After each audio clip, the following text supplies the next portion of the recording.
It was a crime so calculated that it united two nations in a shared sense of horror.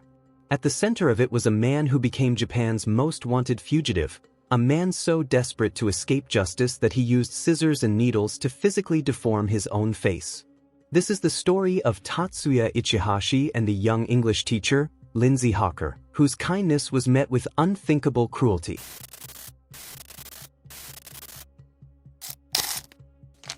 Lindsay and Hawker, a 22-year-old girl, was born to Bill and Julia Hawker in Coventry, England. A bright, successful student from Coventry. After earning a first-class honors degree in biology in 2006, she decided to take a gap year before pursuing her master's. In October 2006, she moved to Japan to teach English at Nova, one of the country's largest language schools. Living in Chiba, just east of Tokyo, Lindsay was thriving. She lived with two other teachers and stayed in constant contact with her family and boyfriend back home. But 6 months into her stay, a chance encounter at a train station would change everything. In March 2007, as Lindsay was unlocking her bike at Chiba Station, a man approached her from behind. He claimed to be her student, though she didn't recognize him. Despite her attempts to cycle away, the man, later identified as 28-year-old Tatsuya Ichihashi, literally chased her home on foot. When he finally caught up, his request seemed innocent enough. He wanted private English lessons. Lindsay initially refused, but Ichihashi wouldn't take no for an answer. He eventually convinced her to let him into her apartment for a glass of water. Hawker felt sorry for him and allowed him inside her flat, but showed him to her two flatmates as a precaution where he offered her 3,500 yen per hour, easy money she decided she couldn't pass up. Before leaving, he drew a sketch of her and left his name, phone number, and email address.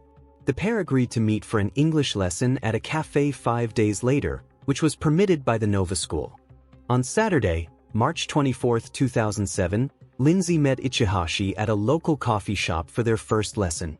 CCTV footage captured them together, though Lindsay appeared visibly uncomfortable, stepping back whenever he moved too close.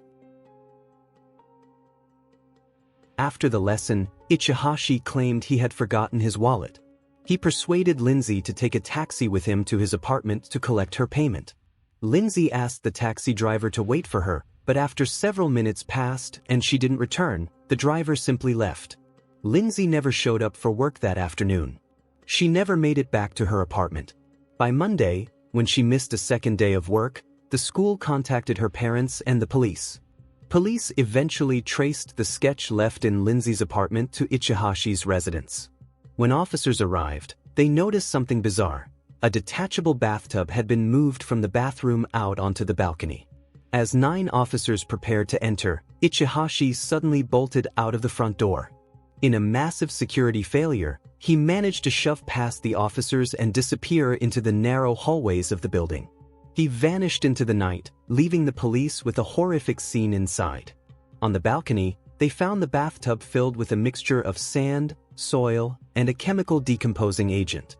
Buried inside was Lindsay's naked body.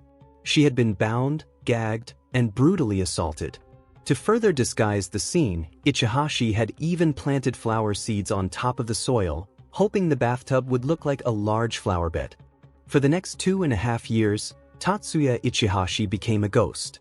He traveled across the entire nation, from the northern city of Aomori down to the southern islands of Okinawa. To avoid detection, he performed self-surgery.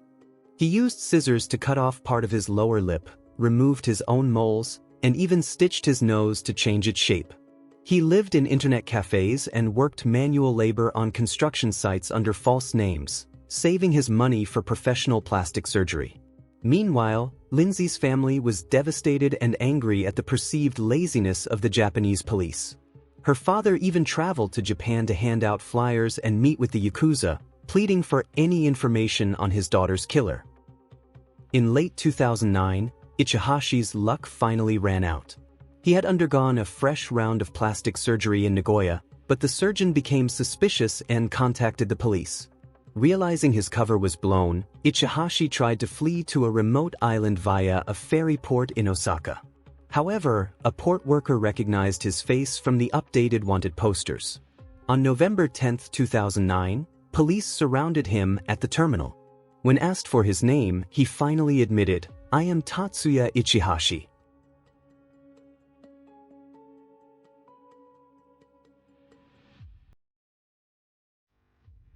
During his trial in 2011, Ichihashi admitted to assault and strangling Lindsay, claiming he did it because he feared her screams would alert the neighbors. He was sentenced to life imprisonment. While in jail, he wrote a book titled Until I Was Arrested, detailing his time on the run. He offered the royalties to Lindsay's family, but they rightfully rejected the money from the man who had destroyed their lives. Lindsay Hawker was a kind, adventurous woman who went to Japan to share her language and culture.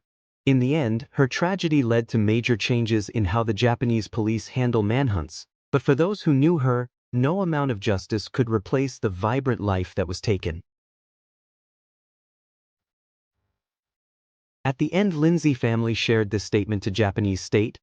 "We've waiting a long time for today. We've waited 4.5 years for justice. Lindsay loved Japan, and you have not lured her down. Ichihashi, you have taken away a precious life, destroyed a whole existence, and stolen countless memories from us.